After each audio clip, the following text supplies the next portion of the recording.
wassalatu wassalamu ala asyrafil anbiya'i wal mursalin wa ala alihi washabbihi ajma'in. Rabbi shrah li sadri wa yassir li amri wa hlul 'uqdatam min lisani yafqahu qawli. Assalamualaikum warahmatullahi taala wabarakatuh. Tuan-tuan dan puan-puan yang berkasihan, insya-Allah pada pagi ini kita nak membahaskan satu tajuk yang membahagiakan, insya-Allah. Tajuk berdasarkan buku saya, tajuk Anda Bertanya Ustaz Menjawab Mengenai Keluarga, buku yang baru keluar, dan ini adalah karya saya yang ke-61 dan 62 dalam printing sedang keluar, yang 63 sedang siapkan sebelum besok buku, insya-Allah. Jadi di antara jelajah yang kita buat ini ialah untuk memperkenalkan kembali buku dalam masyarakat kita, yang mana buku ini menjadi satu spesies yang semakin pupus. Dengan adanya gadget, dengan adanya handset, dengan adanya internet dan sebagainya, buku sebenarnya mungkin tuan-tuan tak perasan berhadapan dengan krisis yang sangat-sangat teruk, sehingga kan masuk 2017 para editor, syarikat-syarikat besar sudah mula dibuang kerja. Para editor terpaksa tidak lagi kerjanya mengedit, tapi pergi jual buku. Sebab jualan buku merosot pada tahap yang luar biasa sepanjang industri buku ini berada di Malaysia. Saya berada dalam industri buku lebih 15 tahun, sejak berada di Mesir lagi. Dan inilah zaman yang paling teruk sekali. Dan saya adalah penulis, saya editor, saya penerbit, saya designer, saya adalah penjual buku. Semua pun saya. Royalty semua saya dapat sendiri. Jadi apabila buku-buku ini tidak lagi dibaca, dia adalah musibah paling besar dalam masyarakat kita. Saya namanya Inspirasi Air Media. Kami tidak mencetak buku, kami sebenarnya mencetak masa depan. Kerana itu bukan semua buku yang kami cetak. Sekalipun boleh jual, anak remaja suka baca, saya tak cetak. Kerana saya tahu buku-buku begini tidak akan membentuk masa hadapan yang indah. Nak tahu masa depan kita 20 tahun lagi, lihat apa hari ini buku yang bestseller hari ini. Kalau yang bestsellernya ialah hanya novel, maka itulah masa depan kita. Nak tengok bagaimana pemikiran tuan-tuan, nak menilai pemikiran pasangan masing-masing, nak melihat masa depan anak-anak kita, lihat apa yang dia baca. Anak dara kita kalau 24 jam baca novel cinta, berarti 5 tahun 10 tahun lagi dia akan menjadi hamba cinta yang akan mengorbankan buang emak, buang saudara kerana kasih hamba turutkan. Kerana itu yang dia belajar melalui novel cinta. Kalau anak-anak kita yang muda, yang lelaki ini kerjanya ialah membaca kartun, komik dan sia-sia, maka seluruh hidupnya akan menjadi kartun yang melucukan. Itu saya yang kita boleh lahirkan. Dan apabila industri buku mula jatuh, berarti penerbit tak berani nak cetak lagi. Dulu saya bekerja dengan penerbit yang besar-besar, mereka mencetak setiap bulan lebih 20 tajuk baru, lebih 50 buku ulang cetak setiap bulan.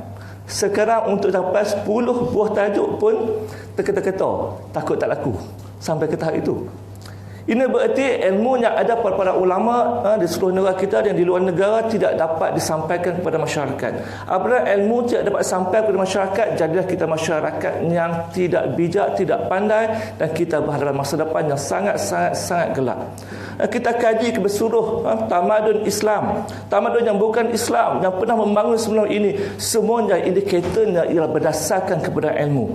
Ilmu yang dititipkan oleh para ulama dalam kitab-kitab menghasilkan maktabah yang besar, dan maktabah inilah menyalurkan ilmu ini kepada masyarakat, dan masyarakat menyanjung tinggi ilmu dan para ulama.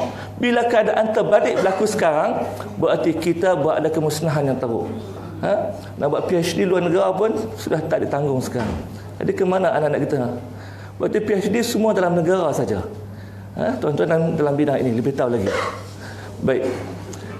Kerana itu bila saya tulis buku Anda Bertanya Ustaz Menjawab Mengenai Keluarga, semua buku-buku ini saya terpaksa bawa sendiri. Kalau tidak, dia akan berada di store dan tak bergerak. Saya juga bawa penulis-penulis lain, para ilmuwan, pensyarah dan sebagainya turun ke mata tempat. Ini sebenarnya tahun kelima saya turun. UTM ni hampir tiap kali, setiap tahun mesti turun dengan program berbeza-beza. Dan JB lah hotspot yang paling meriah sekali programnya. Yang paling hebat di JB sebab dia ada kuliah lepas isyak. Itu paling luar biasa. Tempat lain tak ada. Tempat lain buat kuliah lepas isyak, kuliah seorang-seorang, tak ada orang. Di sini ada, seronok, terkejar-kejar. Ini hari terakhir sebenarnya, sekejap lagi nak balik, suara-suara pun dah habis. Tak maaf banyak. Jadi kenapa saya tulis buku Anda bertanya Ustaz menjawab mengenai keluarga ini? Ini adalah himpunan soal jawab yang saya muatkan dalam berita harian.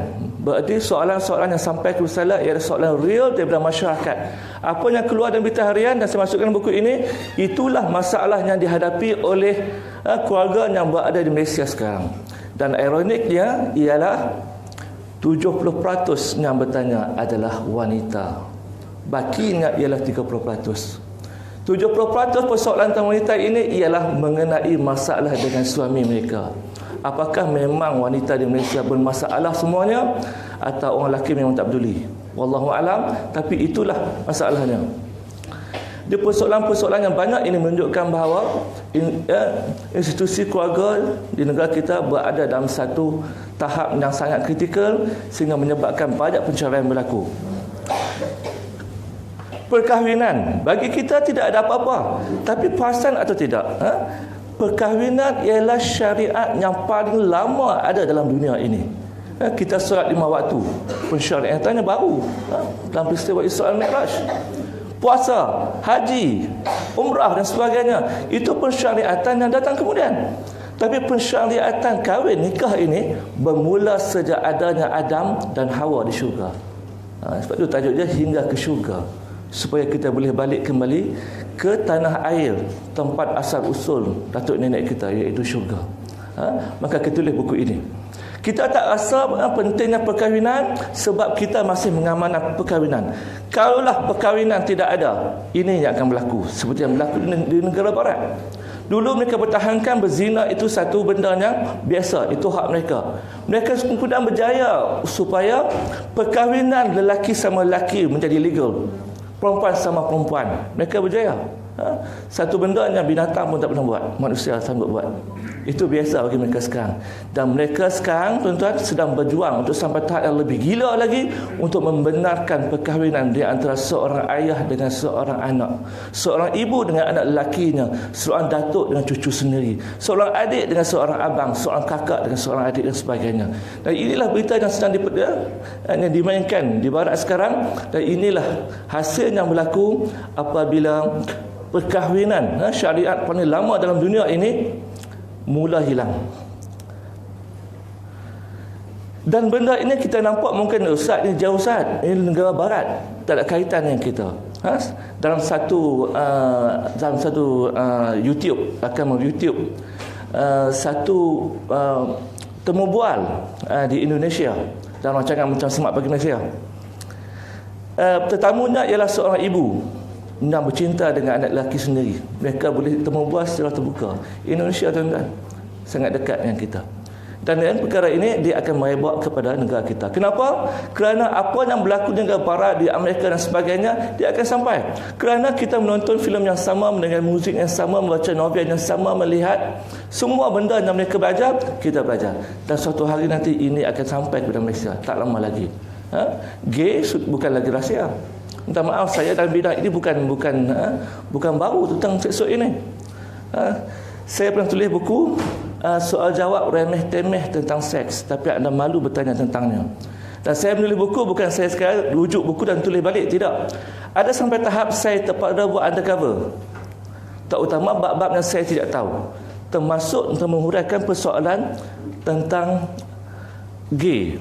Dan saya terpaksa menyamar untuk bertemu dengan gay-gay ini.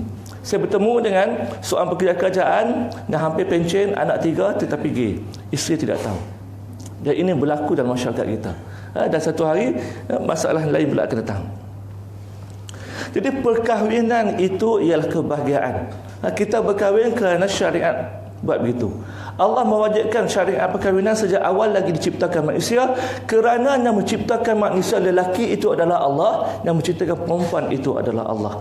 Maka apabila Allah masukkan nafsu lelaki pada perempuan, perempuan pada lelaki, Allah berikan jalan keluar bagaimana nak menyelesaikan nafsu ini, iaitu melalui perkahwinan. Tidak ada cara lain. Sebab itu perkahwinan tidak boleh disekat. Dengan sebab saya nak belajar itu, saya tak mengkahwin lagi.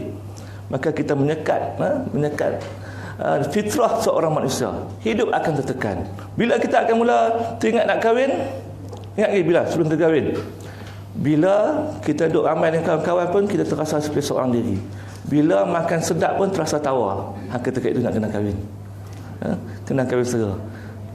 Kahwin mesti dipaksa.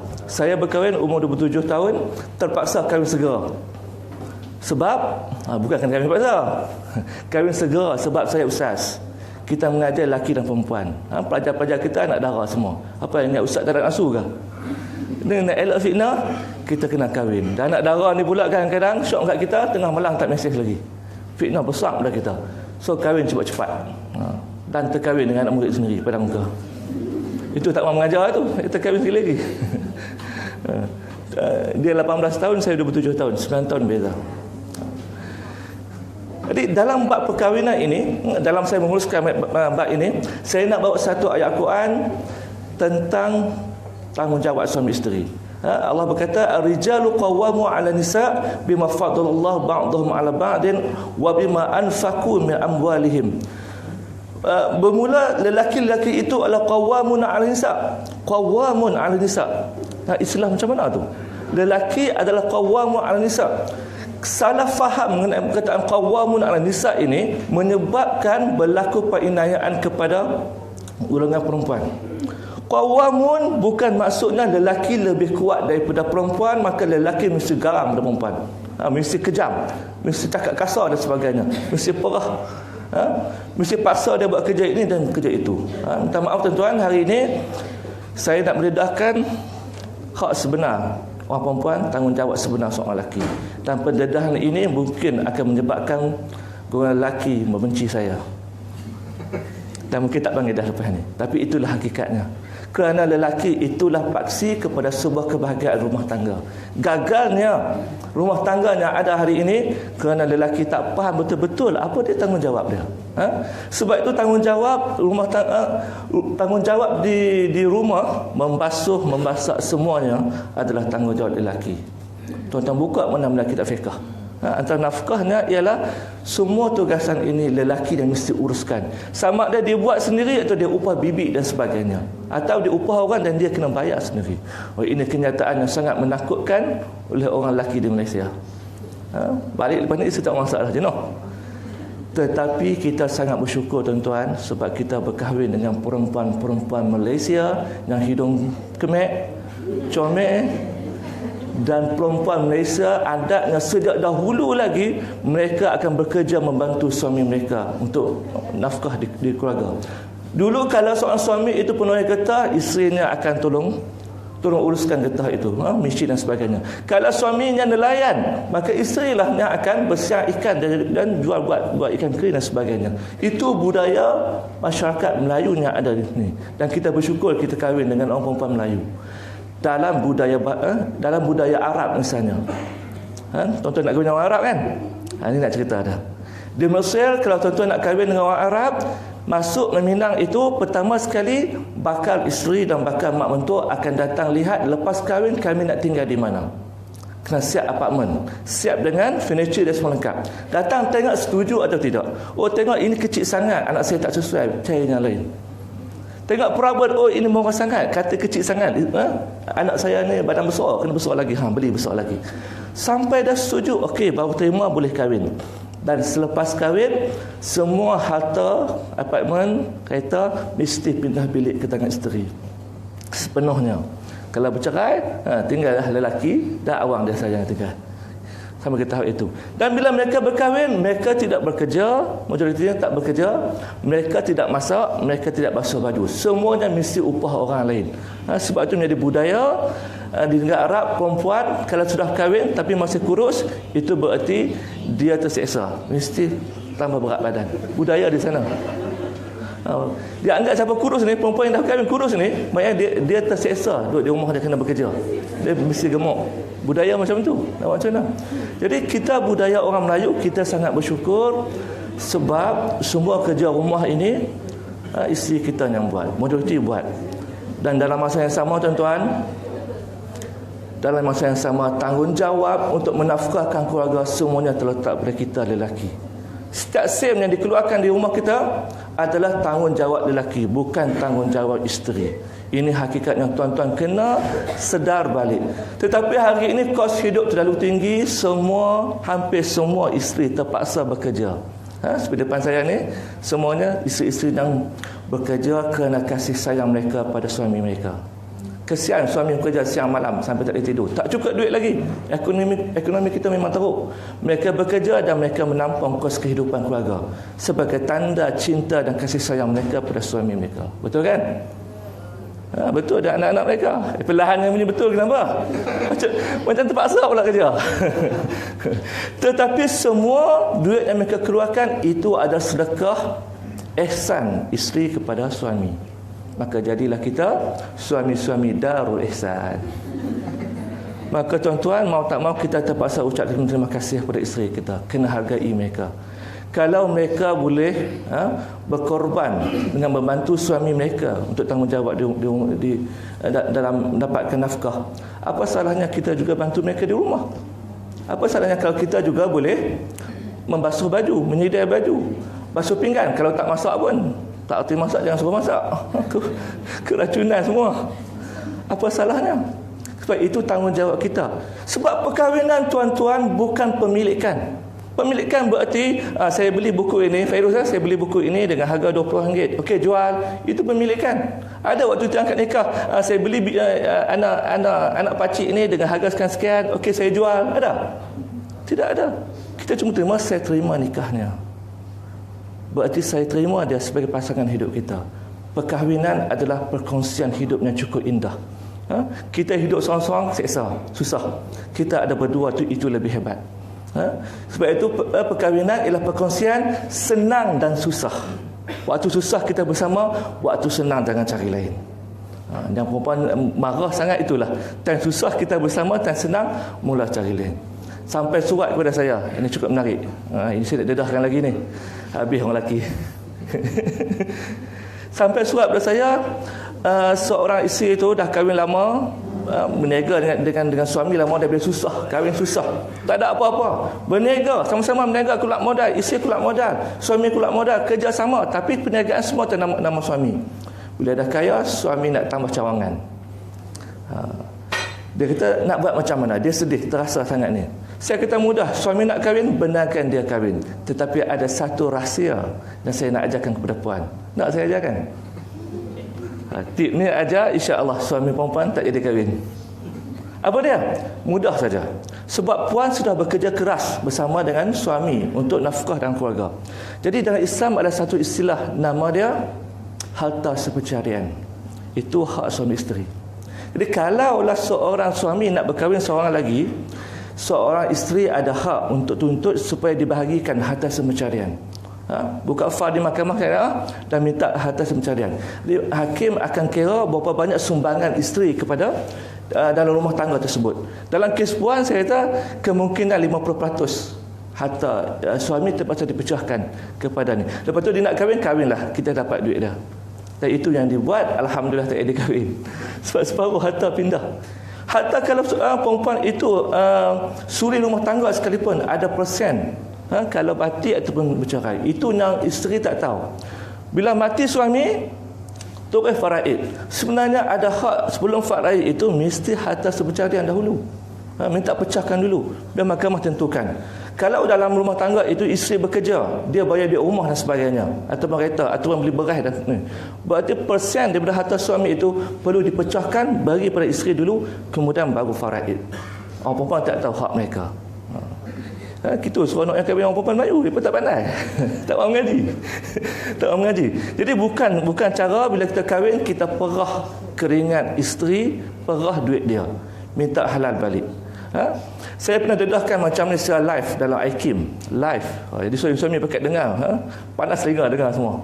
Ada yang telefon, Ustaz, saya kahwin dulu, kami dah ada agreement, MOU dengan isteri saya.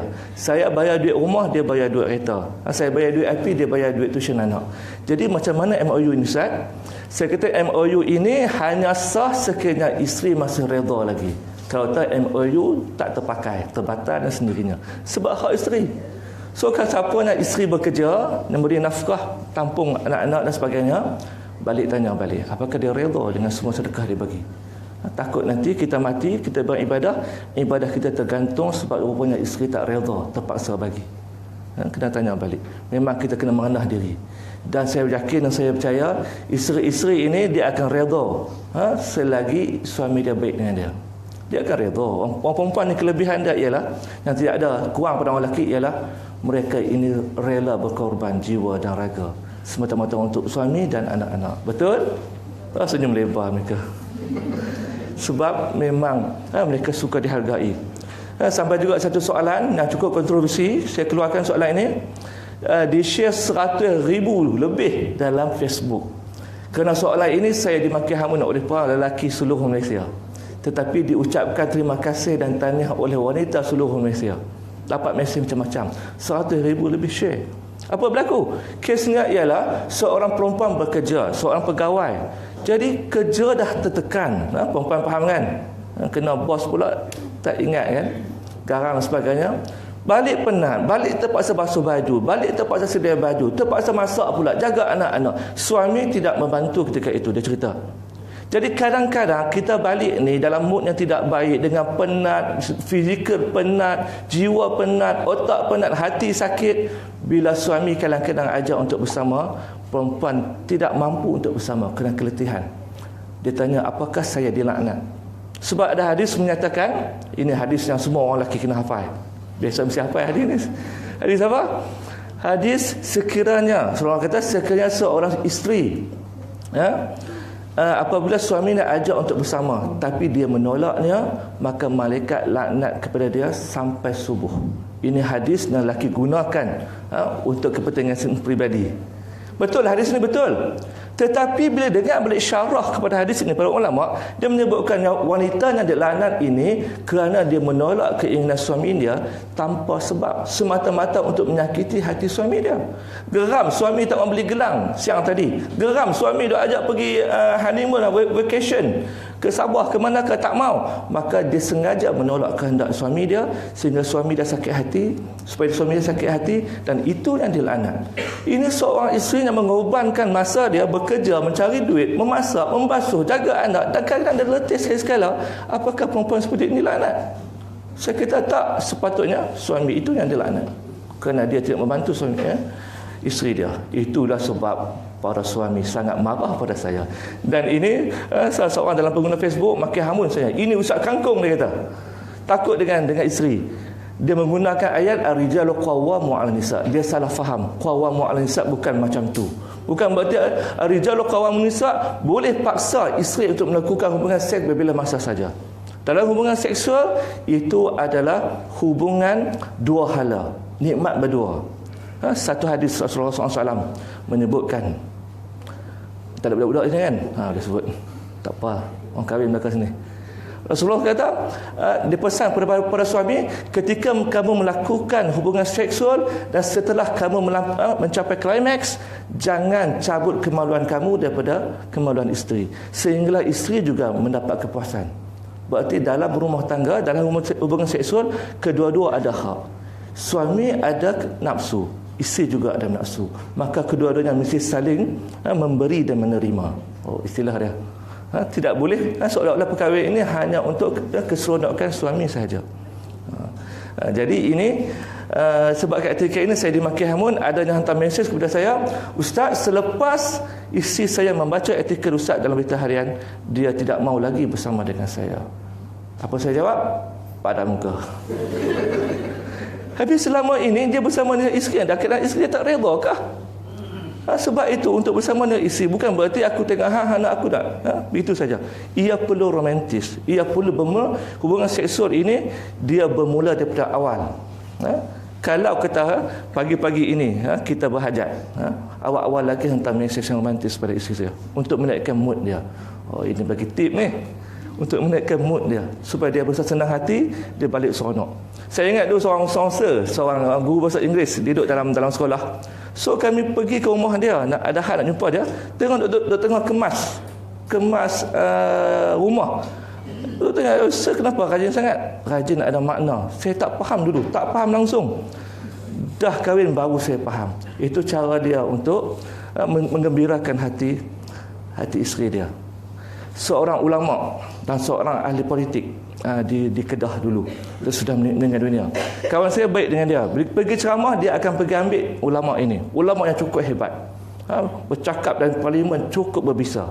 Sangat dihormati. Tapi bila kawan saya pergi nak ambil dia di rumah, banyak kali tengok. Kadang-kadang sampai-sampai tak siap lagi, duk sedia baju. Kadang-kadang duk masak. Tok Guru ni cakap derah sangat di parlimen, di ceramah ni. Di rumah kena pergi kontrol kah? Tak faham lama. Akhirnya ditanya, kenapa Tok Guru buat kerja rumah semua ni? Dia kata itulah taktiknya untuk kebahagiaan rumah tangga. Macam mana? Kerana apabila kerja-kerja rumah ini yang berat ini kita lakukan, isteri akan senang hati. Dia tenaga tak dikeluarkan. Berarti dia sangat berehat, maka moodnya kepada hubungan seksual sangat-sangat tinggi. Itulah rahsianya yang lebih power daripada tongkat Ali. Itu yang orang tak tahu. Itu yang orang tak tahu. Tanyalah isteri, balik tiba-tiba tengok suami tiba-tiba sedang mop lantai, sedang basuh pinggan. Apa perasaan? Bahagia? Seronok, berbunga-bunga dalam hati. Itulah taktiknya. Jadi sebenarnya apa yang dimaksudkan rijalu qawwamu 'alan nisa? Para ulama mentafsirkan qawwamu 'alan nisa berarti seorang lelaki itu mesti menawarkan kepada isterinya 3 benda. Riayah, himayah dan islah. Iaitu seorang suami wajib melindungi isteri dalam apa-apa keadaan sekalipun. Dia wajib menyediakan bahu untuk isteri ketika isteri sedang bersedih, sedang menangis dan sebagainya. Sebab itu bila sebut nafkah batin, tuan-tuan, yang dimasukkan bukan seksual. Seksual hanya satu bahagian kecil dalam nafkah batin. Nafkah batin yang dimasukkan dalam Islam ialah menjaga hati isteri sehingga dia merasa bahagia. Panggil dia dengan nama-nama yang dia suka, hubungi dia, hentak mesej duk jauh, sampai dia rasa sangat bahagia. Itu sebenarnya nafkah batin, bukan malam Jumaat tu. Yang lain kita sangka makin itu saja. Tidak, banyak lagi. Sebab itu menjadi kewajipan seorang suami untuk menyenangkan hati isteri, membahagiakannya. Macam mana nak tahu isteri kita bahagia dan kita tidak? Kita tak tahu, mudah saja. Kalau kita pergi outstation 2-3 hari dia sudah rindu, itu maknanya dia sangat bahagia dengan kita. Kalau isteri ni dengar saya kata suami balik, dia mula rasa resah, takut kena marah dan sebagainya, berarti hati dia tidak tenang. Suami terlalu garang atau sebagainya. Haram untuk bercakap, memanggil isteri dengan panggilan yang buruk. Sampai aduan, surat ada dalam buku tu saya masukkan. Macam mana ustaz, suami saya panas baran. Kalau marah tu maki hamun saya depan anak-anak, panggil babi, anjing dan macam-macam, anak mendengar. Kadang-kadang maki anak benda yang sama. Macam mana nak bimbing anak-anak kita kalau suami panggil macam ni? Sebab tu isteri yang paling banyak tanya pandangan macam mana anak-anak masalah dengan suami ini. Maka itu salah. Maka suami kena ajar untuk berlembut dengan isteri. Itu tanggungjawab nafkah batin. Dia faham tak? Dan bukan mudah. Melindungi isteri bererti sekalipun dengan nyawa. Ini pelarian Syria. Dia mempertahankan. Orang Arab panggil dia ada kelebihan dia. Dia cemburu yang sangat kuat pada isteri dia. Dia tak benarkan isteri keluar dalam keadaan pakaian tak menutup aurat. Pakai tudung tapi masih seksi lagi. Dia tak benarkan isteri dia keluar dengan lelaki lain walaupun tak laksana kerja. Ini ketika ditangkap oleh polis lelaki, dia pertahankan anak dan isteri dia. Tak dibenarkan pegang. Pertahankan tanggungjawab seorang lelaki kepada perempuan, bukan hanya isteri, adik, ibu dan sebagainya, sampai kadang-kadang meragut nyawa sendiri. Ini kes yang baru berlaku bila abang dibunuh oleh calon suami pada adik yang didedahkan, rupanya dia ada isteri lain. Dibunuh di mahkamah. Macam itu saja. Itu tanggungjawab besar seorang suami. Suami bukan hanya bertanggungjawab pada isteri saja. Dia bertanggungjawab kepada anak perempuan. Dia bertanggungjawab pada seorang ibu. Dia bertanggungjawab kepada anak menakan. Dan seorang lelaki juga bertanggungjawab pada semua wanita yang berada di sekelilingnya. Berarti dalam Islam, wanita tidak mungkin ditinggalkan tanpa perlindungan lelaki. Tak mungkin. 5 golongan ini mesti lindungi mereka. Kerana itu tidak mungkin ada istilah ibu tunggal. Tak wujud istilah ibu tunggal. Cuba tengok dalam kitab-kitab fiqh. Ada cerita hukum macam mana? Single parent hanya wujud dalam masyarakat yang tidak ada pernikahan, yang berzina, yang wanita yang melahirkan anak yang dia tak tahu ayahnya siapa. Itu single parent. Kita kenapa bila seorang wanita kematian suami, tiba-tiba dia terpaksa tanggung anak dia? Berarti masyarakat kita pincang ilmu agama. Kalau seorang wanita meninggal dunia, seorang suami meninggal dunia, dia ada anak, siapa yang kena tanggung anak tersebut? Bukan isteri. Waris kepada ayahnya, datuk. Datuk kena tanggung cucu. Kalau datuk miskin ataupun datuk tidak ada, sudah kematian, bapa saudara kena tanggung, dan tuan dan sebagainya. Sebab itu dalam faraid, bila mati seorang suami itu, harta dapat sedikit kepada ayah dan ibu. Kita duk heran, kenapa dapat? Apa relevannya? Sebab ini supaya ibu bapa ini, ayah ini boleh menjaga cucu-cucunya. Tapi itu tidak berlaku. Menyebabkan bila berlaku kematian, pakat berebut harta. Sampai kepada kita, kesilapan suami ialah dia beli rumah ketika sebelum berkahwin. Nama dia berikan nama ayah dan ibu. Bila kahwin lama dia terlupa langsung, tak ubah. Bila meninggal, rumah tersebut dapat kepada ayah dan ibu dan mereka dihalau keluar. Cuba bayangkan. Sedangkan sepatutnya ayah mertua bertanggungjawab untuk jaga cucu.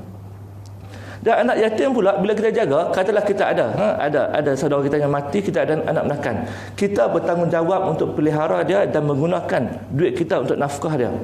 Kecuali kalau kita miskin, tak mampu, maka harta anak tersebut boleh digunakan sedikit sahaja untuk keperluan anak tersebut, bukan keperluan kita. Itu hukum. Bukannya bila kematian anak yatim, kita rampas hartanya, gunakan hartanya untuk kesenangan kita. Salah, haram hukum dia. Ini tidak berlaku sampai sekarang. Berapa orang yang tahu maklumat ini? Berapa orang yang tahu yang bila adik kita, abang kita meninggal dunia, kita bertanggungjawab jaga anak menakan itu? Hampir tidak ada. Panggil celem, betul tak? Sebab itu masyarakat kita pincang hari ini, menyebabkan lahirnya ibu tunggal yang terpaksa membesarkan anak. Satu kes, kawan kepada isteri, ibu tunggal diceraikan tanpa sebab. Anak 5 orang, kecil lagi. 5 orang. Suami kahwin lain dengan perempuan lebih kaya. Tunai mahkamah hanya dapat RM250 sebulan. Itu pun sebulan bayar, 5-6 bulan tak bayar. Itu pelik. Bila berlaku penceraian, kita bercerai dengan isteri, dengan anak, masih darah daging kita, tanggungjawab kita, keluar nafkah, makan, minum, dah pernah sekolah dia, suami kena tanggung. Ini tak tanggung. 5 orang nak belah macam mana? Ibu dah kali saya tahu kerjanya ialah jual buah potong tepi jalan. Cuba bayangkan. Sampai tahap isteri mengadu pada isteri saya, bila minta desak dekat hujung tahun, dekat nak raya, perlukan duit untuk anak-anak beli baju baru, apa suami biadab ni cakap, nak boleh, tapi layan nak aku. Punya kurang ajar sampai ke tahap itu. Jadi apabila lelaki di Malaysia ini tidak diajarkan tanggungjawab sejak awal, itu punca kemusnahan dalam rumah tangga. Sebab kita ketua, kita lah nahoda untuk melayari bahtera perkahwinan. Yang akhir sekali, seorang suami bertanggungjawab untuk islah isteri dia. Kahwin dengan isteri tak pandai, suami yang kena ajar kepada isteri, kepada anak-anak. Kerana itu tanggungjawab seorang lelaki ialah belajar ilmu agama, belajar fiqh dan sebagainya. Tanggungjawab suami untuk ajar pada anak. Kalau ustaz kami pun tak erti, ustaz mengaji tak habis, maka mereka bertanggungjawab untuk carikan kelas, beli buku agama. So belakangan ada buku agama semua ni, tuan-tuan boleh beli, kemudian claim dengan suami masing-masing. Itu tanggungjawab suami. Kena claim, itu tanggungjawab. Sebab itu bila berkahwin, isteri bertanya kepada suami, abang, lepas bersalin ni saya pelik, haid saya tak menentu, 2 hari ada darah, cek sehari tak ada darah, kemudian main balik darah. Jadi macam mana abang, saya nak semayang ke tidak? Kita boleh bersama atau tidak? Suami nak jawab apa? Kejap, abang nak google sekejap. Dia melibatkan benda-benda sulit macam itu. Suami kena tahu hak dia, fiqh dan sebagainya. Sebab itu anak-anak kita, tuan-tuan, kita ada anak-anak lelaki kan, kita anak lelaki yang suatu hari nanti akan menjadi suami somebody, maka kita latih dia untuk bertanggungjawab. Bila dia tak dilatih, dia akan jadi suami yang tak bertanggungjawab. Sebab itu anak-anak lelaki, pelik, anak perempuan kita bising. Dah anak darah 15 tahun, masuk dapur nak belajar masak yang mahal. Saya cakap utara. Kan? Nanti anak kahwin tak kerti masak, malu mak nanti. Tapi anak lelaki, kita tak masuk buat macam tu. Kita pernah latih anak lelaki bagi tanggungjawab pada dia. Tak pernah ajar untuk dia buat kerja. Kita yang menjadi khadam kepada anak kita, nak hidangkan makanan, nak basuh pinggan dia, basuh baju dia. Menyebabkan anak baru 3 orang, kita hidup tunggang langgang. Saya tengok setengah orang keluarga, anak 10 orang. 10 orang dia boleh uruskan dengan baik macam mana? Sebab dia latih anak-anak yang besar untuk bekerja, basuh baju dan sebagainya. So anak-anak yang bawah, abang long, ni 2 orang adik, awak jaga. Baju mereka awak uruskan, mengaji awak yang ajarkan. 3-4 orang anak hafal Quran, yang lain semua hebat. 10 orang hidup dan selesa. Kita 3 orang, rumah macam dilanda Garuda. Sebab kita tak latih anak lelaki ketua keluarga. Berikan tanggungjawab kepada dia. Abang Long, ini longkang ni abang nak pastikan dalam seminggu berapa kali kena basuh. Ajarkan dia macam mana basuh. Berani challenge anak lelaki kita tak reti buat kerja apa-apa. Saya ada sekolah tuan-tuan di Sepang. Tahun ni datang pelajar baru lagi. Masalah paling besar sekali ialah pelajar yang masuk sangat-sangat pemalas. Lelaki perempuan sama, hampir sama. Pegang penyapu tak reti. Sapu sampah macam main golf, macam main hoki. Ada satu sampah, apa kertas, macam hoki lah, tolak pergi keluar. Tak reti, sangat malas, lari tak mau. Sedangkan pelajar kita yang 2 tahun duduk dengan kita, umur 10 tahun, 11 tahun, basuh perayuk, longkang dan sebagainya. Dalam keadaan pengajian 10 jam sehari, mereka boleh buat kerja. Sebab kita tak latih anak kita bertanggungjawab. Duduk di asrama pun dia tak bertanggungjawab, harap orang semua buat kerja. Baju setiap bulan bertimbun, tak dituntut, tak dibasuh. Jadi buang itu ya. Mereka tak diajar tanggungjawab. Bila berkahwin mereka tak bertanggungjawab. Orang lelaki perangai dia ialah dia akan perangai ke anak-anak akan sampai dia dewasa kalau tak berubah. Kalau waktu kecil dulu, waktu muda-muda dulu dia suka dengan basikal, besar pun dia habis duit dengan basikal. Kalau muda-muda yang bujang ni dia gila dengan kereta, tukar rim dan sebagainya, dah kahwin, dah hujung tahun ni, nak keluar duit banyak ni, nak masuk sekolah, dia beli rim kereta baru juga. Mau tak mengamuk isteri? Mau tak mengamuk? Satu kes saya dengar dalam IKIM, tak salah saya, pegawai JAKIM ceritakan masa-masa rumah tangga. Suami dah tak bekerja, kena berhenti kerja, duduk di rumah. Duduk di rumah, duduk main internet je. Kerja rumah tak mau buat. So balik satu hari tu, dah balik lewat, isteri kerja pegawai, balik lewat. Balik heran, kenapa rumah gelap ni? Tanya suami, rupanya duit elektrik yang sepatutnya dia bayar, dia tak bayar, dia beli benda lain. Sampai ke tahap isteri tahap tu hilang sabar. Dia terajang suami dia, pingsan. Habis geram. Sampai ke tahap itu. Perempuan memang dia ada tahap dia. Perempuan dia berkorban. Dia sayang pada suami dia berkorban. Tapi ada tahap dia. Ada sampai isteri dah habis. Sebab tu soalan paling banyak, macam mana nak uruskan suami kami? Sembahyang tidak, bekerja malas, kami yang bekerja. Anak tak terurus, buat kerja rumah tak boleh. Sampai yang lebih teruk lagi, sampai pada kes yang baru ini, dan kes penceraian sebab tak tahan dengan suami yang tak bekerja, tak mau buat kerja rumah, kerjanya ia melayari website lucah. Ini kisah baru yang menyebabkan penceraian pada suami. Itu saya urai nanti ada dalam buku ni. Di islah berarti suami kena belajar ilmu agama. Anak-anak kita kena hantar ke sekolah agama. Jangan kalut baru usia 5 tahun, 10 tahun, oh kalut bahasa Inggeris dia tak boleh ustaz. Nak hantar kelas renang. Ngaji Quran tak lepas lagi. Solat tak lepas. Sedangkan Nabi kata rotan anak kamu ketika berusia 9 tahun, 7 tahun. Ajarkan anak-anak kamu bersolat ketika berusia 7 tahun. Rotan dia kalau berusia 10 tahun dia masih tidak mau solat. Selepas 3 tahun kita latih dia bersolat. Tuan-tuan pergi ke masjid hari Jumaat di mana-mana seluruh Malaysia, cuba tengok siapa yang main kat belakang tu.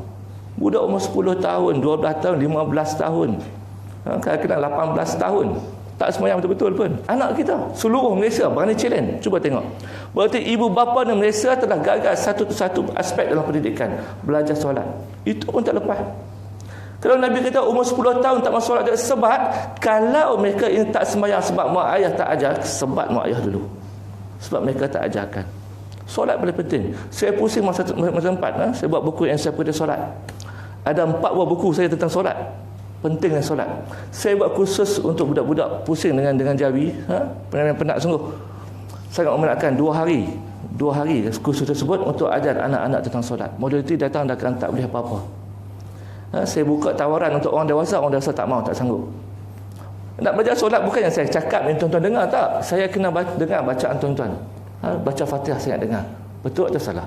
Baca tahiyat betul atau salah? Itu solat. Solat kena praktikal. Tapi orang tak mau. Tapi ensiklopedia solat nak menunjukkan orang tak kerti solat terjual hampir 1 juta. Ensiklopedia solat Telaga Biru. Kalau ada di rumah, cuba tengok. Jadi dalam rumah tangga, pendidikan asasnya. Kerana tak tahu tanggungjawab masing-masing, maka menyebabkan kita melepaskan tanggungjawab tersebut. Seorang suami tidak boleh melaksanakan tanggungjawabnya dengan sempurna tanpa bantuan seorang isteri.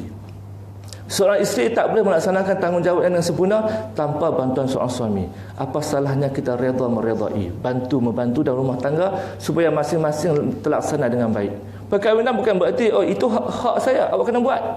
Menuntut hak tapi terlupa dengan tanggungjawab sendiri. Macam mana kalau calon suami mengaji pun tak boleh. Sebab tu tuan-tuan anak dah besar kan? Ada yang dah kahwin, ada yang akan kahwin. Biasanya dalam masyarakat kita, bila anak kita besar masuk universiti, mereka nak kahwin, kita tak boleh kata apa-apa. Mereka pilih calon sendiri. Bagaimana mereka nak tahu tentang lelaki, anak dara kita? Mereka takkan tahu apa-apa. Mereka hanya tahu lelaki berdasarkan novel yang mereka baca, cerita-cerita drama pukul 7.30. Suamiku pilot, suamiku bomba I love you, suamiku ustaz dan sebagainya. Itu saja mereka tahu. Mereka tak tahu apa-apa. Sebab itu dalam hadis, ibu bapa mesti berikan nasihat dalam pemilihan menantu. Kita ada hak untuk scouting menantu kita. Kita nak kahwin dengan seorang perempuan, kita boleh mengintai perempuan tersebut. Islam benarkan. Bukan mengintai dalam bilik air. Yang salah faham pula. Mengintai dari jauh atau upah ataupun minta bantuan orang lain untuk tahu macam mana perempuan ini. Di depan kita memang dia akan baik. Bagi tahu saya nak pergi minang awak hari ini, memang dia akan baik, cantik, sopan macam Maya Karin. Bila kahwin-kahwin, tiba-tiba bertukar menjadi Pontianak Harun Sunda Malam. Baru kita tahu. Dan kita tertipu kerana adatnya sebelum kita berkahwin, kita tak tahu apa-apa tentang wanita, tentang lelaki. Kena minta nasihat. Anak kita bijak, masuk universiti, betul? Buat PhD. Ada tak mana-mana dalam bidang BA, PhD, SPM yang mengajar untuk memilih suami dan isteri? Tidak ada. Ada diajarkan dalam kursus universiti atau di UKM kan, kursus rumah tangga. Tidak ada. Jadi macam mana mereka nak tahu untuk pilih suami dan isteri yang betul-betul baik, yang sesuai untuk mereka? Tidak ada. Melainkan ibu bapa yang masuk campur. Jangan kata tak Ustaz, mereka dah pandai PhD, mereka tak mau pilihan kita. Tidak. Hak kita. Sebagai ibu bapa, sebagai abang. Saya abang, tanggungjawab saya kepada adik-adik. Sebab itu bila adik ada yang saya dapat tahu berkawan dengan lelaki yang saya tengok akhlaknya tak elok, saya beritahu awal-awal putuskan. Macam saya tahu tak elok, balik kampung telefon lagi. Cemburu, datang ke rumah nak jemput keluar tengok wayang. Tak ke gila namanya tu? Ingat adik saya ni apa?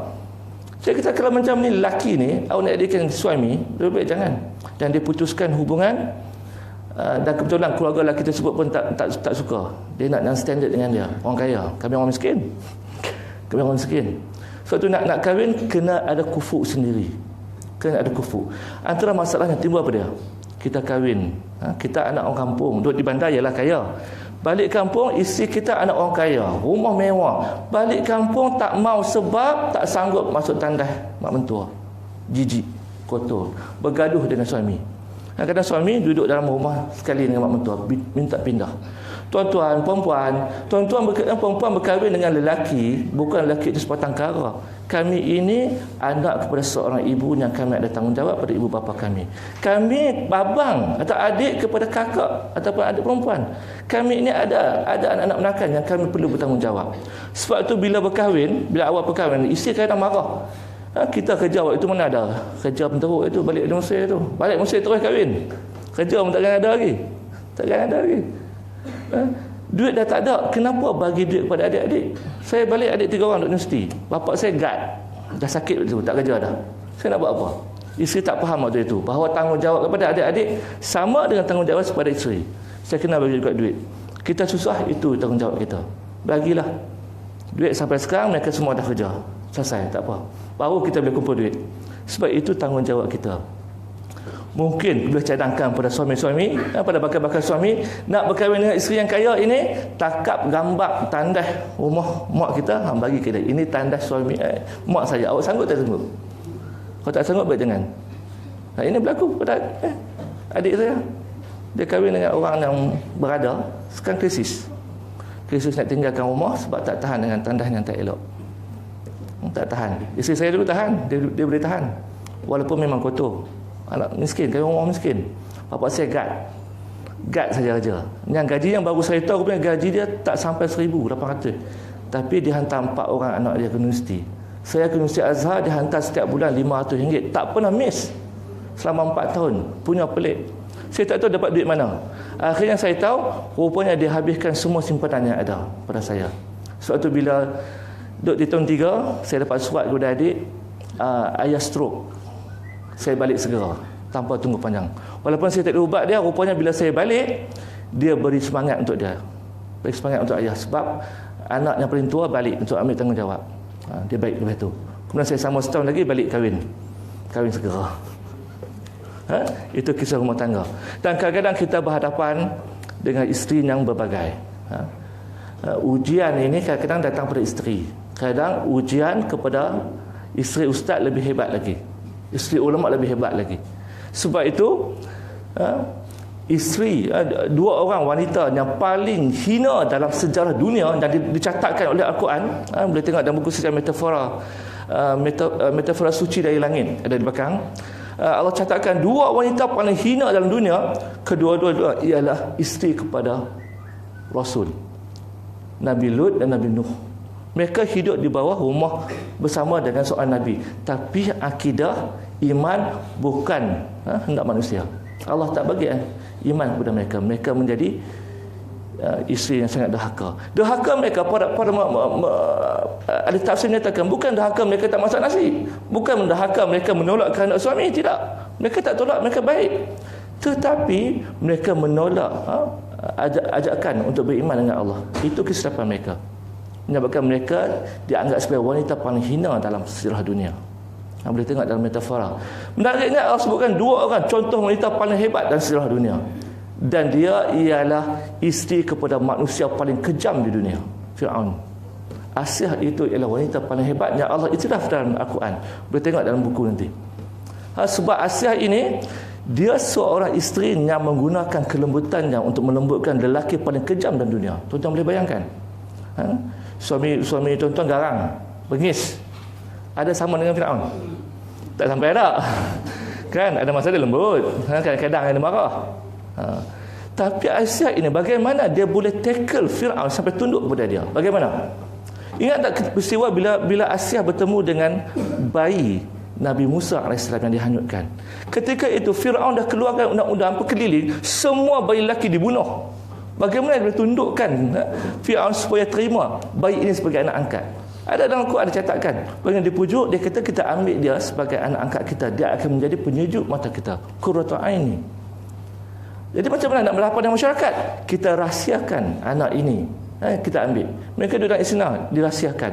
Makalah Musa pun besar sebagai seorang anak angkat kepada manusia yang paling jahat di dunia. Dan Asiah bila mendapat tahu anak angkatnya menewaskan semua ahli sihir ketika itu, dia segera beriman. Dan Fir'aun bila dapat tahu isteri dia beriman, dia seksa dengan seksa yang paling teruk sekali. Asiah tetap dengan iman dia.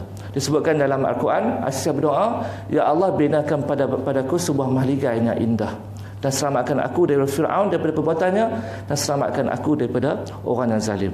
Diceritakan oleh para mufassirin, ketika Asiah nak dibunuh, diarahkan bunuh oleh Fir'aun, diarahkan angkat batu yang besar untuk dihempapkan kepada Asiah, dan ketika itu diikat di tanah, di padang pasir. Allah cabut nyawa dia, tapi sebelum itu Allah nampakkan mahligai dia di syurga. Bahagiakan Aisyah ketika dia hidup. Kemudian sebelum batu itu menghempak tubuh dia, nyawanya diangkat lebih awal. Dia menjadi wanita paling mulia sekali ketika itu. Jadi doa ini ada dalam buku metafora tu, ayat Quran. Kalau rasa suami ni garang sangat macam Fir'aun, bacalah Quran mujarab. Mana tahu. Kadang-kadang itu ujiannya. Dan ujian isteri ini kadang-kadang ujian supaya kita sabar. Sebab tu anak tanggungjawab suami islah, memperbaiki isteri. Isteri bengkok, kita kena betulkan. Jangan sikit-sikit minta cerai. Ada para ustaz dan ustazah yang agak ekstrim ni, dia kata kalau berhadapan dengan suami yang tak solat, dia kata isteri tak boleh masak nasi. Dia keluar fatwa macam tu. Sebab dia kata bila tak solat ini seolah kita masak nasi, kita bersama dengan dia, kita bersubahat dengan dia. Ini fatwa songsang, salah. Sebab kalau suami tak semayang, anak perempuan, mereka tanggung dosa mereka sendiri. Isteri tak semayang, suami tanggung. Isteri keluar tak tutup aurat yang sempurna, suami tanggung. Tapi apa yang dibuat oleh suami tak ditanggung oleh isteri. terus jadi suami. Perempuan nak persamaan taraf boleh, ambil balik dosa tuan-tuan. Perempuan ambil balik dosa perempuan kalau nak. Kami terpaksa tanggung dosa yang berat, dan perempuan lakukan. Sebab tu ketaatan wajib pada suami. Haram seorang suami taat pada isteri. Maaf cakap, itu Islam. Haram seorang suami taat kepada seorang isteri. Yang ada ialah ihsan dan minta pandangan. Isteri dalam rumah tangga, dia sebagai penasihat, dia bagi nasihat pada suami. Suami yang kena ambil keputusan final. Sebab kalau salah keputusan tersebut, suami yang tanggung dosa tersebut. Jangan nanti kita kontrol di rumah, semua keputusan mesti isteri. Salah. Suami nak kena ni. Jadi berhadapan dengan isteri yang balas, kalau boleh sabar, sabarlah. Sebab kalau bercerai, berarti lebih banyak pihak yang terpaksa menanggung. Lebih baik dengan bercerai selagi boleh. Tapi kalau finalnya bercerai, maka bercerai cara elok. Fa imsaku bi ma'rufin aw tasrihu bi ihsan. Allah kata, lepaskan mereka dengan cara yang ma'ruf atau kekalkan keadaan yang ihsan. Nak bercerai pun Allah kata ihsan, kena ada ihsan. Sebelum kahwin kita minta nak kahwin macam mana? Dengan hantaran satu bah. Bawa ni, baru nak tunang. Bertunang kenduri macam nak kahwin. Siap bagi cincin dan sebagainya.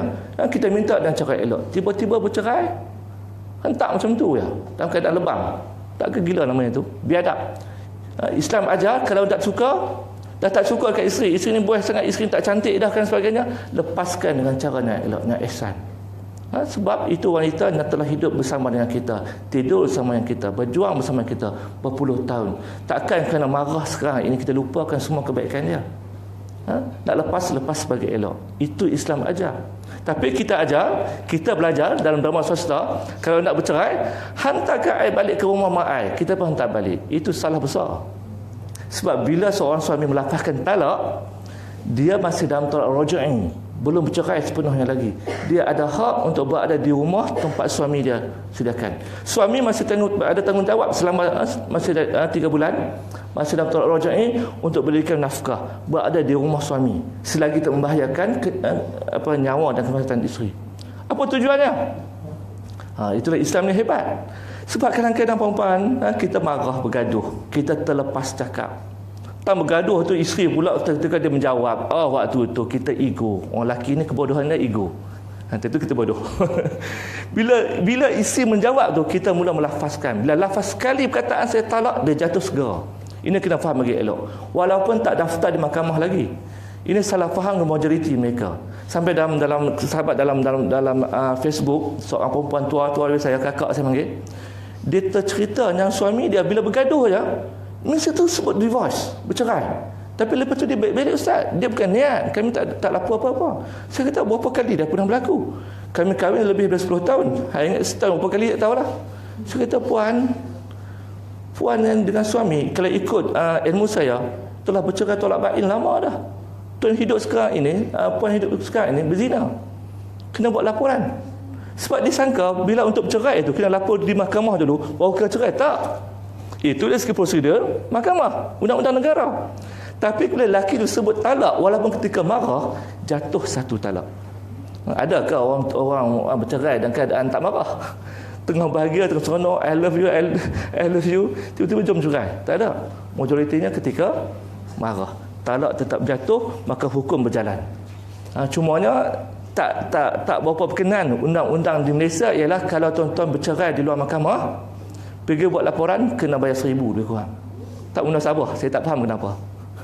Saya tak faham. Sebab tu setengah mereka yang bercerai kemudian rujuk kembali, tak payah buat report lah. Simpan lah, awak dah ada 1 talak. Simpan, amanah. Ada 1 talak. Mereka kalau lepas sekali lagi 2 talak. Kemudian rujuk balik. Lepas sekali lagi 3 talak, tiada lagi. Tak boleh lagi rujuk. Lepas tu kena buat pendaftaran. Dia bila bercerai itu raj'i, isteri kena ada di rumah lagi. Kalau suami tak benarkan balik. Kenapa?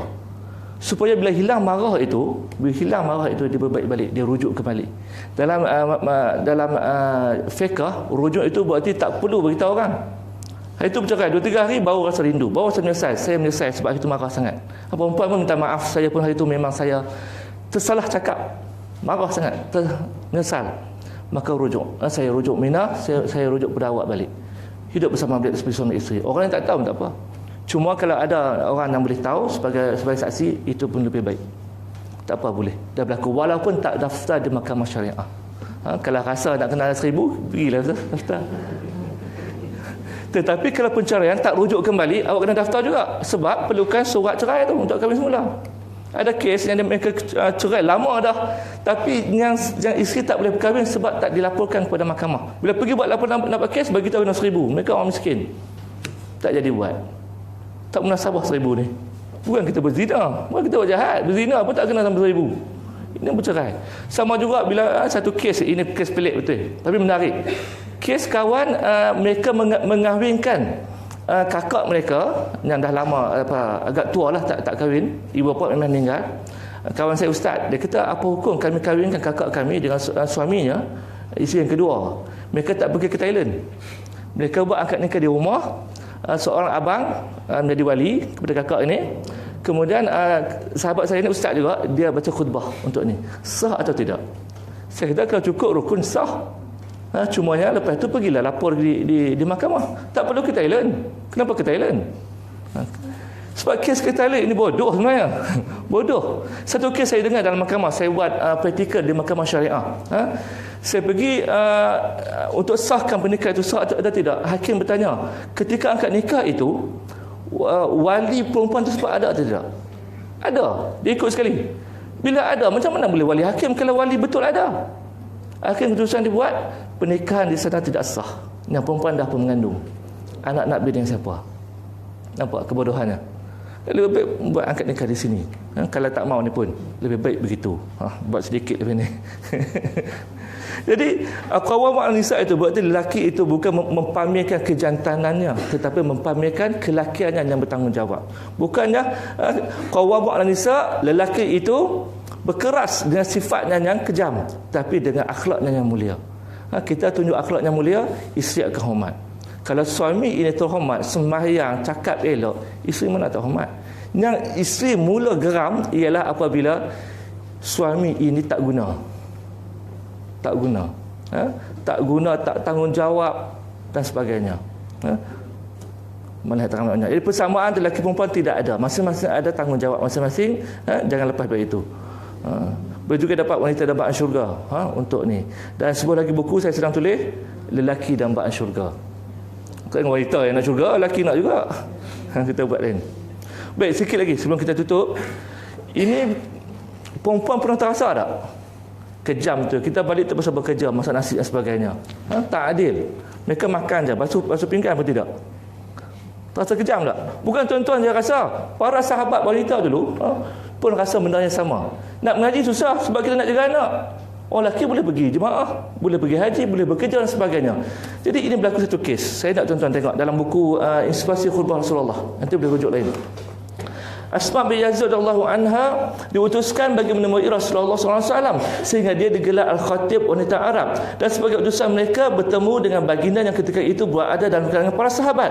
Asma berkata, demi ayah dan ibuku sebagai tebusan wahai Rasulullah, aku adalah duta para wanita bagi menghadap kamu. Sesungguhnya Allah mengutuskan kamu kepada kaum lelaki dan wanita semuanya, maka kami beriman denganmu dan Tuhanmu.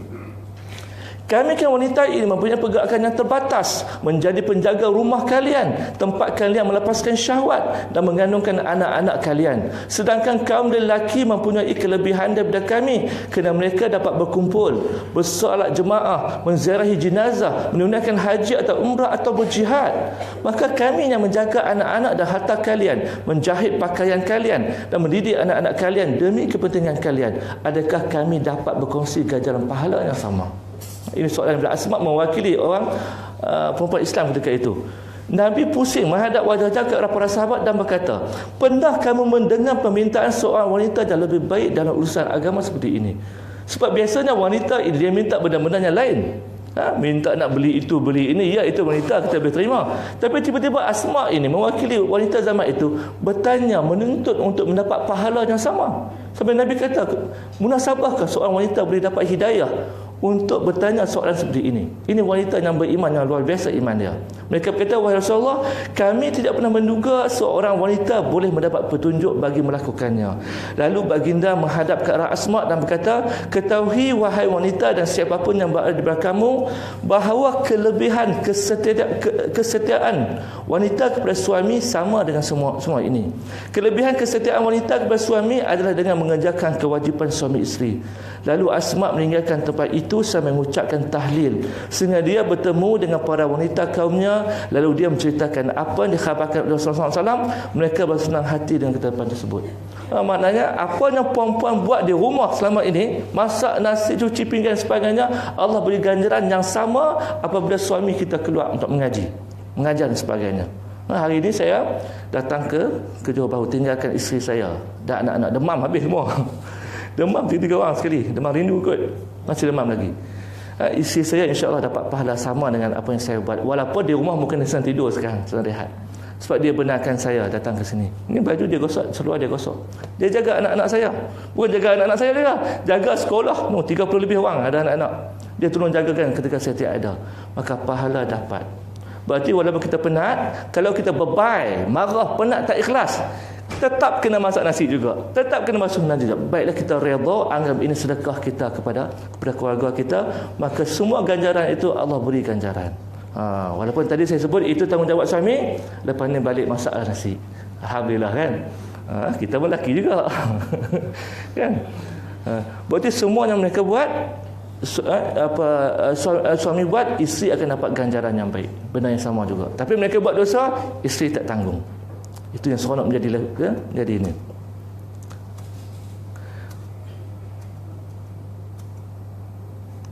Baik, yang terakhir. Habis sudah 10. Ini saya bagi sebab semua orang dewasa belakang. Saya berani sebut. Ini last. Rasulullah SAW bersabda, jangan kamu berzina sehingga Allah menghilangkan kenikmatan isteri kamu daripada diri kamu. Maafkanlah ia agar isteri kamu juga memaafkan kamu. Masyarakat yang lelakinya gemar berzina, wanitanya juga melakukan perbuatan yang sama.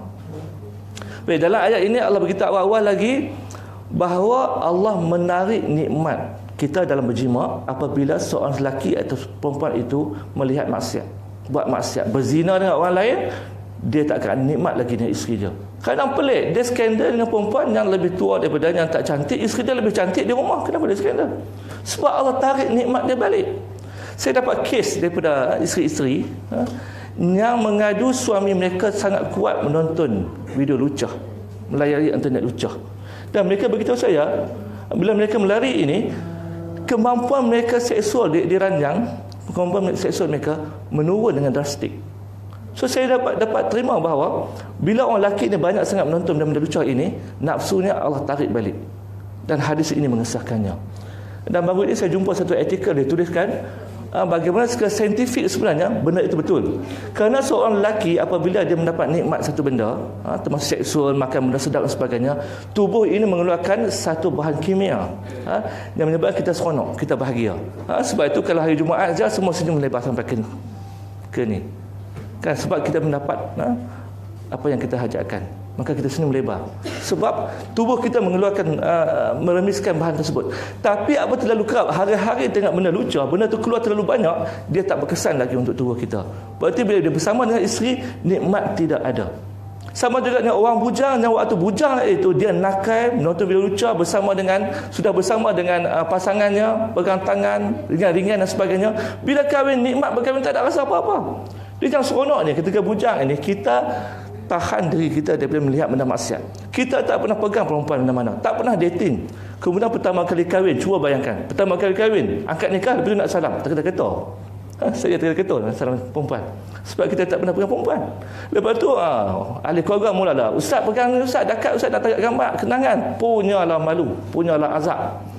Itu derita paling teruk waktu kahwin. Terpaksa pegang isteri yang dah kahwin. Sebab kita tak pernah tengok semua benda ini, maka itu semua menjadi nikmat yang cukup indah. Tapi kalau kita layan benda-benda ini, nikmat itu ditarik balik. Kemudian maafkanlah ia agar isteri kamu juga memaafkan kamu. Tuan-tuan rasa marah betul-betul dekat isteri, kadang-kadang tak puas hati kat dia, fikir balik, apakah kita tidak ada kesalahan pada isteri? Apakah kita ada tanggungjawab dan tak tertunai? Kalau ada, maafkanlah dia supaya dia juga boleh memaafkan kita. Bahawa hidup boleh aman. Nak kira kesalahan, takkan habis. Seronok dengan satu kes orang tua-tua ni bergaduh duduk serumah lagi, masih masak, bersembang tidak.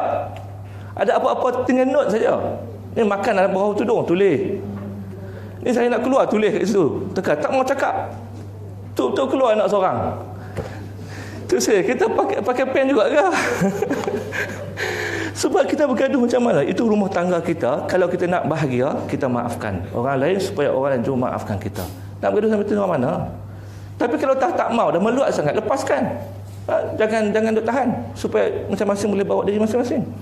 Ataupun bila dah bergaduh sangat, cuba berpisah sekejap. Balik ke tempat lain, ni ke tempat lain. Biarlah kita ada space. Apakah kita masih sayang atau tidak? Kalau betul sayang, berapa hari mulalah tidur pusing sana pusing sini, peluk bantai peluk sana, rindu. Berarti sayang masih ada. Cuma kita tak tahu bagaimana nak melafazkannya, untuk memaafkan tu macam mana. Kena belajar untuk menjadi romantis seperti Nabi Muhammad SAW. Orang kata nak ikut sunnah Nabi, poligami. Ada satu lagi sunnah Nabi ni, tuan-tuan tak ingat? Apa dia? Kecintaan, kesetiaannya kepada Khadijah. Kesetiaan itu ialah sunnah Nabi. Khadijah ketika berkahwin dengan Nabi, dia tidak pernah dimadukan. Dan selepas meninggal dunia, baginda dah kahwin lain, berpoligami. Ketika itu dia masih sebut nama Khadijah. Hadis disebutkan Aisyah sampai cemburu. Khadijah dah meninggal dunia. Aisyah lebih cantik daripada Khadijah, lebih muda. Tapi ingatan daripada isteri yang pertama itu masih ada. Berarti kesetiaan seorang suami kepada isteri itu adalah sunnah Nabi Muhammad SAW. Tirulah. Baginda bersabda lagi, masyarakatnya lakinya gemar berzina, wanitanya juga melakukan perbuatan yang sama. Satu masyarakat yang lelakinya jahat, perempuan juga akan jahat, dia akan ikut. Baginda bersabda lagi, tidak dibenarkan seorang wanita tidur sebelum menawarkan dirinya kepada suaminya dan menanggalkan pakaiannya serta masuk ke dalam selimut sehingga kulitnya bersentuhan dengan kulit suaminya. Sekiranya dia telah melakukan sedemikian, berarti dia sudah menawarkan dirinya kepada suami. Ini yang kita tak pernah baca hadis ni kan? Saya keluarkan. Hadis tentang kewajipan seorang isteri untuk menawarkan diri dia kepada suami dia. Perempuan, okey, benda lain perempuan tak mau buat, okey, tak mau masak, tak apa, kita mamak 24 jam boleh buka. Tak mau basuh baju, okey, kita hantar dobi, boleh basuh. Tak mau cuci rumah, tak apa, kita panggil bibi untuk kemaskan, kita bayar, tak apa.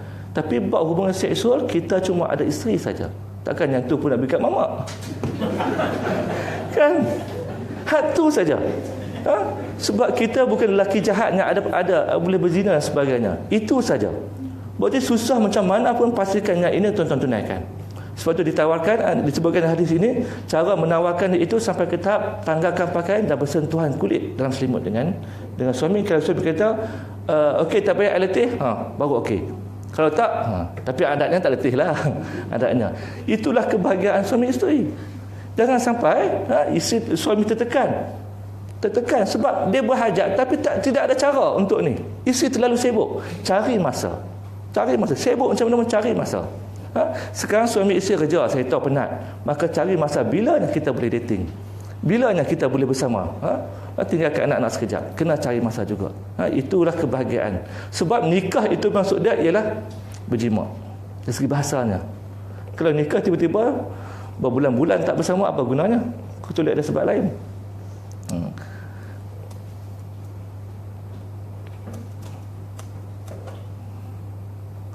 Menyebut gairah dan sebagainya. Sebab itu dalam bab ini, bila keadaan masyarakat kita dah berbeza macam ni, isteri bekerja dan sebagainya, menimbulkan isu yang berbagai-bagai yang dalam kitab fiqh tidak pernah dipersoalkan.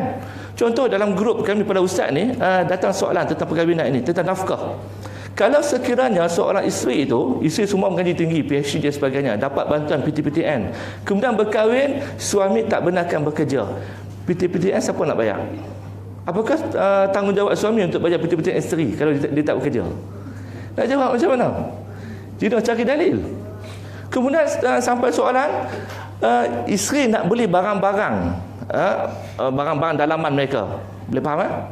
Barang-barang dalaman untuk kecetakan ke dalam macam-macam lah, saya tak nak sebut. Jadi kos untuk beli itu, apakah boleh claim dekat suami? Apakah tanggungjawab suami untuk beli benda itu? Royal V lah, apa V, saya tak tahulah. Apakah boleh tanggung? Sebab ada isi mengadu, suami suruh beli benda ni untuk kenikmatan dia, tapi kami kena bayar sendiri. Macam mana Ustaz? Siapa nak tanggung? Kalau kita hukum yang asal, nafkah, ini poin untuk suami, poin bagus. Nafkah dikira berdasarkan kemampuan suami, bukan kehendak isteri. Alhamdulillah. Kalau kehendak isteri, mati kita. Berarti kita beri apa yang asas saja. Makan yang asas, pakaian yang asas, rumah yang asas untuk melindungi diri. Yang lebih ni, aksesori lebih itu atas ihsan suami. Kalau dia ada duit, dia nak beli. Kalau isteri ada duit lebih, dia nak beli sendiri, itu terpulang pada dia. Yang wajib saja wajib. Nak lebih tak perlu. Jadi dalam bab aksesori ini terpulang kepada ihsan suami. Kalau suami baik, maka tanggunglah. Sebab tu jadi isu. Kalau isteri tak bekerja sekarang, isteri tak bekerja, okey, dia ada mak bapak. Mak bapak tidak ada orang tanggung. Apakah suami kena tanggung mak mentua atau pak mentua? Dalam hukum kitab fiqh lama tak disebut tanggungjawab itu. Sebab bukan tanggungjawab saya sebagai lelaki untuk tanggung bagi duit kepada mak mentua saya, tidak. Tapi dalam kes yang ada sekarang, bila isteri tak bekerja untuk ni, atas ihsan suami sendiri untuk bagi kepada mak mentua supaya sama-sama senang. Bapa menakan saya seorang pensyarah bagi engineering di UM. Sekarang buka sekolah agama, cukup hebat. Bila dia nak isteri dia tidak bekerja, pensyarah juga, dia bagi setiap bulan kepada mak mentua dia 500. Zaman tu 500 tinggi. Dia boleh bagi atas dasar ihsan. Itu sedekah kita kepada mak mentua kita. Apa salahnya? Baru kita boleh hidup dengan aman. Kalau tidak, isteri tak besar bekerja, anak-anak siapa jaga? Memang konflik besar. Perempuan bekerja tahu konflik macam mana. Nak jaga anak, nak tinggal anak, nak tahu ni kena dera ke tidak, boleh makan ke tidak, dan sebagainya. Itu isu-isu dalam rumah tangga yang sangat-sangat syarat yang kita perlukan penyelesaian. Ada yang malu nak bertanya, maka saya buat buku macam ini supaya tuan-tuan boleh ni. Saya masuk dalam Tanyalah Ustaz, tiga episod, bukan 3 kali, 3 episod. Satu episod 2 atau 3 kali, 3 hari. Ketiga-tiga ini berkaitan dengan seks, satu berkaitan dengan pernikahan yang terkini berdasarkan buku ini. 3 buku tentang seks, 1 buku tentang pernikahan. Punya banyak soalan sampai tak boleh nak jawab. Sampai saya tanya bila penerbit datang lagi, Ustaz boleh tak datang untuk apa, Tanyalah Ustaz, tajuk apa? Seks lagi. Tak ada ke tajuk lain? Ustaz, semua ustaz-ustaz lain tak berani cakap tentang ni, pemalu. Ustaz yang berani. Itu dia berpanggil Ustaz seks pada muka. Tapi kalau benda ini tak disebut, cuba bayangkan, kita keliru. Dan saya bersama dengan Jawi menganjurkan banyak seminar-seminar untuk anak remaja, seminar pendidikan seks. Saya terpaksa dedahkan kepada anak muda tentang nafsu lelaki dan perempuan supaya mereka menjaga nafsu mereka. Saya tulis tentang seks lama dan saya berkaji tentang ini. Sebab tu nafsu lelaki ada rahsia ya, perempuan kena tahu. Paling kuat pada mata. Allah kurniakan pada mata. Dan Allah kurniakan pada perempuan itu susuk tubuhnya menarik perhatian lelaki. Kerana itulah perempuan kena tutup bahagian tersebut. 2 bahagian paling nikmat bagi seorang lelaki. Ini rahsia lelaki. Bahagian dada dan bahagian punggung. Sepakai pakaian tutup aurat 2 lapis. 1 baju, kedua tudung yang labuh. Jangan lilit kat belakang, tak guna. Bahagian belakang kena ni. Jangan nanti pakai pudar selapis ya. Tudung pendek. Sampai nampak coli suat dalam semua. Bawa balik Mekah kan.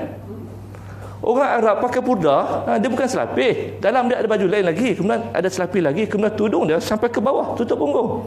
Itu cara yang betul. Sebab tu kena tutup aurat daripada lelaki. Tambah-tambah kita bekerja sama lelaki, terpaksa bekerja sama dengan lelaki dan perempuan. Kena jaga. Kita dalam pejabat, bos pun kena fahamlah. Janganlah tugaskan berdua, suami orang, lelaki orang. Suami orang, lelaki orang. Suami orang, isteri orang. Berdua. Sebab yang menjadi skandal ini, bila dah selalu bertemu sangat, akhirnya akan timbul rasa sayang. Itu mula skandal. Bila ada juga reunion, berjumpa balik kawan-kawan zaman sekolah menengah itu, dia mula skandal lama berulang kembali, cinta lama kembali berbunga. Itu masalah besar. Kawan kampung cerita balik baru ni, dia terjumpa makwa lama, P-Bank orang pegang bank itu, makwa lama. Dia kata tidur tak lena, syaitan dia jahat sungguh, terbayang-bayang. Sebab kita terasa indah ketika itu, kita bercinta, sebab kita tak faham realiti rumah tangga. Bercinta memang seronok, tanggungjawab tidak ada. Enjoy, pergi dating tengok wayang habis balik, tinggal habis, tak ada apa. Tak boleh bagi duit, belanja sikit-sikit saja. Tu pun kadang-kadang perempuan yang banyak. Kan? Jadi bila kahwin, tanggungjawab banyak. Kita terasa deritanya. Terasa derita. Duk angan-angan kalaulah boleh patah balik ke dalam cinta dan keindahannya. Itu kesilapan paling besar. Saya ingat kes yang saya tak boleh lupa. Last ni saya tutup. Kes yang saya lupa waktu saya jadi buat praktikal di Mahkamah Syariah. Kebetulan hari itu saya jaga di kaunter. Datang seorang lelaki dan isteri dia. Saya tak lupa rupa mereka. Lakinya tak handsome pun, badan besar dah. 40 lebih saya tak, 50. Lelaki pun, isteri dia pun belakang, saya hampir sama. Dah tua dah. Cuma saya ingat isteri tersebut sebab dia datang dekat muka yang sangat-sangat sedih, menilih air mata dengan tisu di tangan. Duk lap. Apa hal? Suami nak failkan penceraian. Saya tanya, kenapa? Suami bertemu kembali dengan kekasih lama. Dan dia nak bercerai dengan isteri itu, nak kahwin baru. Dan kekasih lama pun nak minta cerai daripada suami. Suami itu untuk berkahwin. Mereka sangka mereka boleh membina mahligai bahagia dengan berenang di atas air mata orang lain. Mereka silap besar. Kebahagiaan yang dicapai ketika bercinta takkan sama dengan perkahwinan ini. Pernikahan ini sebenarnya lebih bahagia daripada bercinta. Dan itulah percintaan, perkahwinan yang kita lalui sampai ke jannah, ke syurga. Dah sampai syurga belum? Biasanya sekat itu dahulu perbahasan kita. Dan selanjutnya tuan-tuan boleh dapatkan buku di belakang nanti. Saya tak tahu ada banyak-banyak. Ada soalan kah? Ada masa lagi kah? Ada sikit kot masa. Ada sikit masa. Ada masa tak? Okey, satu soalan sila. Maaf saya tak dengar jam tadi, terlebih. Kalau ada, kalau tak ada, okeylah, tak apa. Terima kasih Nama Dia Ustaz. Ada satu soalan. Okey, saya rasa Ustaz dalam kupas soalan-soalan yang ada di fikiran hari ini pun boleh terjawab dalam buku yang Ustaz keluarkan ini. Di